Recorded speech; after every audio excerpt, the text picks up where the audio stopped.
রোজার পবিত্র মাস। মক্কার আকাশে তখন ভোরের নরম আলো ধীরে ধীরে ছড়িয়ে পড়ছে। চারদিক নিস্তব্ধ, শুধু ফজরের আজানের সুমধুর ধ্বনি বাতাসে ভেসে বেড়াচ্ছে। সেই ধ্বনি যেন মানুষের হৃদয়কে আল্লাহর দিকে ডাকছে। শহরের অলিগলি থেকে মানুষজন ধীরে ধীরে বের হয়ে আসছে। সবাই বাইতুল্লাহর দিকে এগিয়ে যাচ্ছে নামাজ আদায়ের জন্য।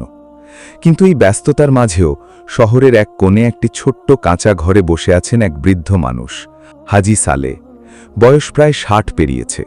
মুখে বয়সের ছাপ স্পষ্ট, চোখে ক্লান্তির ছায়া, কিন্তু ভেতরে আছে অটল এক বিশ্বাস, আল্লাহর প্রতি গভীর ভরসা। আজ সেহরিতে তার ঘরে কোনো খাবার ছিল না।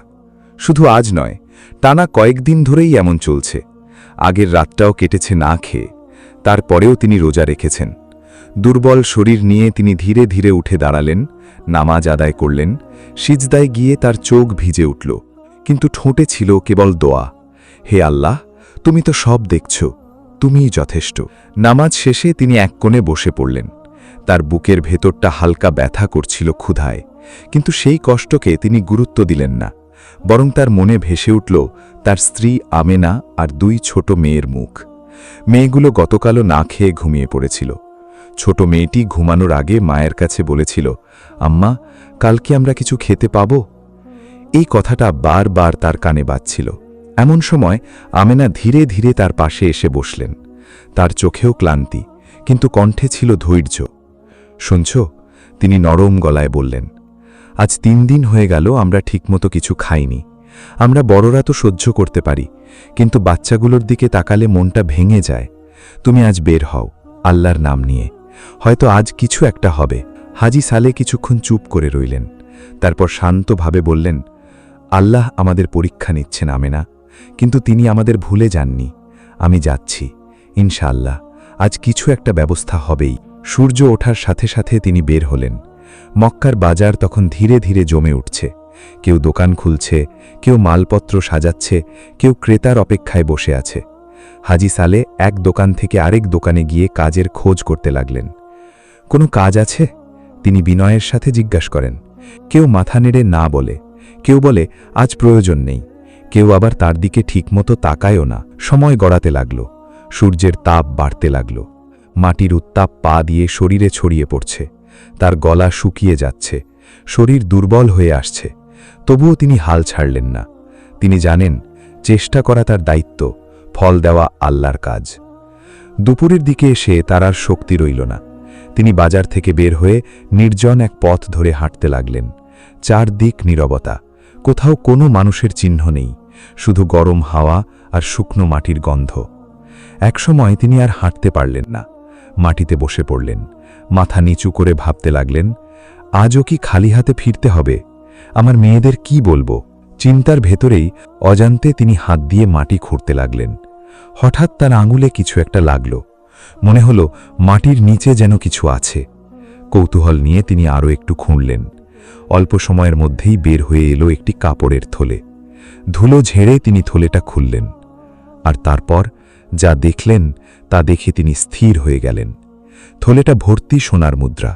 সূর্যের আলোতে মুদ্রাগুলো ঝলমল করছিল। তার চোখ বিস্ময়ে বড় হয়ে গেল, হৃদয় দ্রুত ধকধক করতে লাগল। এত সোনা তিনি জীবনে কখনো একসাথে দেখেননি। এক মুহূর্তের জন্য তার মনে হল, আল্লাহ কি আমার দোয়া কবুল করে দিয়েছেন? এত কষ্টের পর এটাই কি আমার জন্য পাঠানো রিজিক? কিন্তু ঠিক সেই মুহূর্তেই তার ভেতরে আরেকটা কণ্ঠ জেগে উঠল, না সালে, এটা তোমার নয়, এটা কারো হারানো সম্পদ। তিনি থলেটা শক্ত করে ধরে বসে রইলেন। তার ভেতরে এক অদ্ভুত লড়াই শুরু হল। একদিকে ক্ষুধার্ত পরিবার, অন্যদিকে ঈমানের দায়। তিনি মনে মনে ভাবলেন, যদি আমি এই সোনা নিয়ে নিই তাহলে আমার পরিবার বাঁচবে, আমার মেয়েরা আর না খেয়ে থাকবে না। কিন্তু এটা কি হালাল হবে? তারপরেই তিনি চোখ বন্ধ করলেন। কয়েক সেকেন্ড নীরব থাকার পর ধীরে ধীরে বললেন, না, আমি এমন কিছু নিতে পারি না যা আমার নয়। তিনি সিদ্ধান্ত নিলেন এই থলের মালিককে খুঁজে বের করবেন। তবে মন আবার একটু নরম হয়ে এলো। তিনি ভাবলেন, যদি আমি কিছু মুদ্রা নিয়ে নিই, পরে যখন মালিককে পাব তখন ফিরিয়ে দেব। এই চিন্তাটা কয়েক মুহূর্তের জন্য তাকে টানল, কিন্তু পরক্ষণেই তিনি মাথা ঝাঁকলেন। এটা তো আমানতের খেয়ানত হবে, আল্লাহ আমাকে দেখছেন। তিনি গভীর নিঃশ্বাস নিলেন এবং থলেটা ভালো করে বেঁধে নিলেন। তারপর ধীরে ধীরে উঠে দাঁড়ালেন। শরীর এখনও দুর্বল, কিন্তু মনে এক ধরনের দৃঢ়তা এসেছে। বাড়ির পথে হাঁটতে হাঁটতে তার মনে একটাই চিন্তা, আমি কি সঠিক কাজ করছি? আমার পরিবার তো না খেয়ে আছে। আবারও তার ভেতর থেকে উত্তর এলো, আল্লাহর জন্য ছেড়ে দিলে তিনি তার চেয়ে উত্তম কিছু দেবেন। বাড়ির দরজায় পৌঁছে তিনি কিছুক্ষণ দাঁড়িয়ে রইলেন। ভেতর থেকে তার মেয়েদের ক্ষীণ কণ্ঠ ভেসে আসছে, তারা হয়তো মায়ের কাছে খাবার চাইছে। তিনি চোখ বন্ধ করলেন, তারপর দরজা ঠেলে ভেতরে ঢুকলেন। হাজি সালে ঘরে ঢুকতেই তার দুই মেয়ে দৌড়ে এসে তাকে জড়িয়ে ধরল। তাদের চোখে ক্ষুধা, তবু বাবাকে দেখেই যেন একটু স্বস্তি পেল। আমেনা চুপচাপ তার দিকে তাকিয়ে রইলেন, কিছু না বলেও অনেক কিছু বুঝিয়ে দিলেন। হাজি সালে ধীরে বসে থলেটি বের করলেন। স্ত্রীর চোখ বিস্ময়ে বড় হয়ে গেল। এটা কি? তিনি জিজ্ঞেস করলেন। শান্ত কণ্ঠে সব ঘটনা খুলে বললেন হাজি সালে। আমেনার চোখে তখন একসাথে আনন্দ আর দুশ্চিন্তা। তিনি ধীরে বললেন, যদি কয়েকটা মুদ্রা নিয়ে আজ কিছু খাবার আনা যায়? হাজি সালে মাথা নাড়লেন, কণ্ঠে দৃঢ়তা। না, এটা আমাদের জন্য হালাল নয়, এটা আমানত। আমরা ক্ষুধা সহ্য করতে পারি, কিন্তু হারাম গ্রহণ করতে পারি না। কথাগুলো শুনে ঘরে নীরবতা নেমে এলো। সেদিনও তারা না খেয়ে ইফতার করল, শুধু পানি দিয়ে। পরদিন ফজরের পর হাজি সালে আবার বেরোলেন। একদিকে কাজের খোঁজ, অন্যদিকে সেই থলের মালিককে খুঁজে বের করার চেষ্টা।